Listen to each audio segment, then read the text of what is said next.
Now, if a narcissist grew up not getting the love, support, and nurturing that they needed, then they're going to learn to not need it anymore. They're going to convince themselves, you have that little child that says, I don't need that. I don't need that. I don't do that.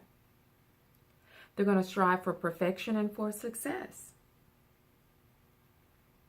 So that's one thing.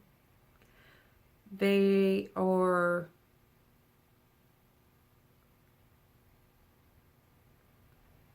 If they grew up in a family where there was a lot of rigidity, then they learn not to be flexible. If they grew up in a family where they did not get, if they grew up in a family where the people that they trusted proved to be untrustworthy, or the very person that was supposed to have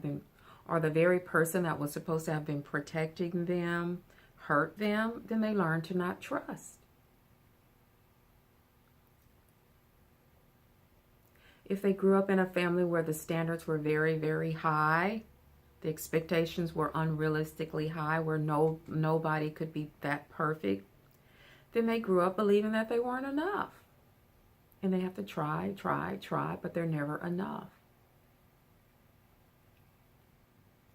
There was no time for relaxation, spontaneity. Pleasure had to be sacrificed because it was all about achievement.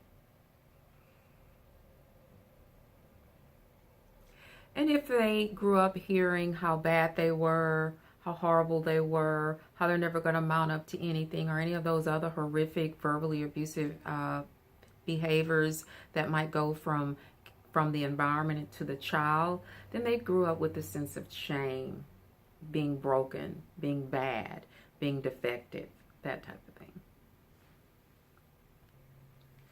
So now I want you to take a moment and explore if you identify with that. Do you identify with growing up experiencing those things? Have you grown up experienced? Check out the form. Complete the form attached. Complete the form for this section.